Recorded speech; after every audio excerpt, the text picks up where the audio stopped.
Hello and welcome back to the Blame Game. This week there's obviously no games going on, so there's not really gameplay for me to break down right now. So instead, we'll be covering some of the recent roster moves by TSM and Cloud9. Now this won't be a typical episode where I'm like, yes, blame here, no blame here. We'll just be talking about the moves and what my thoughts are about them. Like and subscribe if you have not yet. I also record these live on my Twitch. Nah, that's a lie. I haven't done that in months, honestly. You can follow my Twitch if you want to stare at an offline screen. If you've been living under a rock recently and have not seen the news, Cloud9 is dropping Summit, Winsome, and Isles for the presumed roster based off leaks of Fudge moving back to the top lane, Blabber, Jensen coming back to the org, Berserker sticking around, but being joined in the bot lane by a role-stopped Sven. Now for TSM, the team has dropped Kaido from the mid lane and is bringing in Maple. So there's three time frames to talk about with these roster changes. There's the past and everything that went wrong to arrive at the present where decisions are being made. And then there is the future and what the prospects of these changes are. Now, I'm going to ignore the past because it's been talked about to death, more or less, about what went wrong with these lineups. People think, or the speculate, beliefs, whatever. All that has brought us to the present. And I want to focus more on the present and the future. In the present, I will say what these teams are doing is mostly fine with me. There's some nuance around which players they're letting go and their age and bringing them over to the country and visas and some messiness there. But in terms of a competitive level, I think this is pretty defendable because both these teams need a change. The rosters seem non-functional, seems like, by the end of the split. TSM had multiple mini implosions over the course of it and just never really got there off the ground. Cloud9's was more of a collapse, but by the end, it was clear that they were not competitive with the other top teams, and I think it's safe to assume that there has been some strife within the team that it just wasn't working. And the thing about these situations is, when you know it's not working, while it might look bad in the optics level to hard pivot your approach to the season, it's better than just continuing on because of a sunk cost fallacy. If these rosters are not going to achieve their goal, I mean, one, it's no one's goal to be 9th, 10th place, so obviously that's not working. And for Cloud9, they obviously want to go Worlds, and right now they're the odd man looking in, so they probably need to shake something up. And so from that perspective, the moves are fine. I think a change is needed in both these situations, and I'm not going to fault them for, oh, they've abandoned their plans. It's like the plans weren't working, so of course you need to make a move. I will say, although, I'm not referencing like any specific comments. These are just like random sentiments that people might have. I know the community is pretty split on all these. But if anyone's thinking, oh, they should have just stuck with their rosters, probably not. Looking at their futures, that's where I will say that it diverges for me.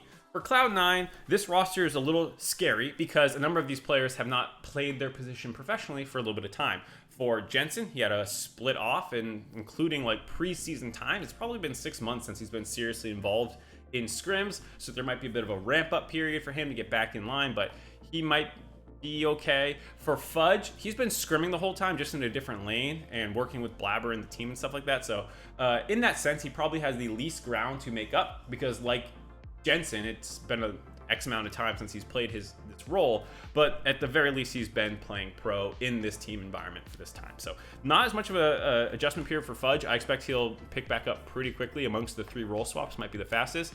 For Sven, he not only has to learn a new position he's never played, integrate back with this team, though he was kind of adjacent to it for a period of time, it seemed like, in a part of the environment. But he also has to do it with a laner who probably doesn't speak English conversationally. I'm sure they can communicate, but if you're just going to sit down across from him and be like, how do you think we should play this lane out, buddy? You know, there's probably going to need to be some massaging there by a translator or something, or you have to use certain phrases. So there's going to be not only his own learning curve, there's going to be learning the game with Berserker in particular. What I will say is, while I'm not expecting them to come hot out the gate, there is a world where I'm not so convinced that these current top 3 teams in 100 Thieves, EG, and TL are solidified enough that Cloud9, if this works, can't break in and make Worlds or something like that, because that's obviously their goal. I can see them doing that with this roster, honestly. 100 Thieves has been up or down all season long. TL has looked pretty consistent, but as a lot of people have said, it does feel like there's something missing right now in their lineup. The gears haven't quite clicked the way you think it should, looking at the names on paper. And for EG, man, they look fucking hot, but let's be honest, that was not how they looked for the majority of the season. Maybe they just hit a really hot spot and they'll slump off. We don't really know that much about this lineup because it's so new.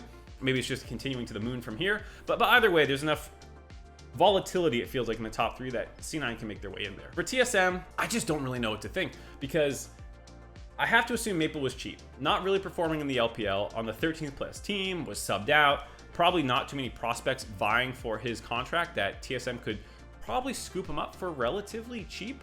And so I don't think it's that bad of a move in that sense, but I think where for C9 I say they're definitely still aiming for Worlds. For TSM, I don't really know what they're aiming for. This roster, based off what we've seen last split, is still gonna struggle to make Worlds, it feels like. I just don't see a world where that's gonna happen. And there's also not really a world where Maple feels like a long-term piece to the team. It feels like a band-aid solution where they were the 9th, 10th place team. They don't want to be that again. They want to at least be kind of in the playoff hunt into the top 5. But whereas for C9, I can see them breaking in. I just can't see that for TSM. And so I'm still left a little wondering, you know, like, what's the purpose of this move? Yes, it will staunch the bleeding of how bad your org looks right now, most likely, though Maple has not been hot during that time. So he could just also come over and lay an egg. That's not outside the realm of possibility. But even if things go decently, it still is just like, so you get 5th, and then who knows what happens. It feels like, you know, teams are not, or the players on the team are not happy with the environment that the team had in spring. There might be a loss of faith in the organization, and you know, it wouldn't be a surprise to see a bit of a mass exodus of this current roster into the future. And so TSM just feels like kind of in a holding pattern for summer. I guess I'm pessimistic on them, and I just don't see how this lineup amounts to seriously making a push for Worlds. And if it's not doing that, then what is it doing? So those are my thoughts. I'm curious what the people watching this video think, especially fans of the particular teams. Like, are Cloud9 fans happy to have Sven and Jensen back on the lineup, or are they sad to see Summit go and the pivot? I know people are obviously sad about the LS departure, but since then, at least from the end of spring to what looks like the beginning of summer, is this something you're happy about? For TSM fans, not only are you happy about the move, but like, what are the expectations? What would make you happy? Is it still Worlds or bust? Or like, is there a world where you can be happy with 5th? Like, these are the kinds of things that I'm curious what the community is feeling about them compared to my own take on it. So anyways, thank you for watching for a weird episode of the Blame Game where it's more just me rambling. I appreciate y'all, and I will catch you soon. Goodbye.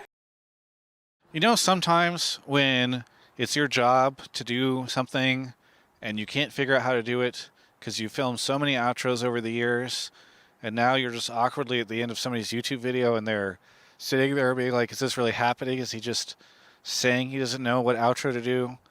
Well, if you're like that, then you might want to consider getting an Alienware computer. Because if I had one in front of me right now, maybe I'd have like a script that I've written on it that would be something I could refer to instead of this weird ad-lib thing that I'm doing right now. No, honestly, Alienware's got great stuff. We've been using everything that they create for years for TGI. I can actually officially say that now because it's just been like literal years. There's 2 years that just now where I wasn't even out here, and we were using their stuff to do remote interviews, and it was awesome. They allow us to create wonderful 4K videos like this one, and I really appreciate their support. So if you appreciate my videos, understand that we couldn't do it without them. So go check them out. There's a link in the description below.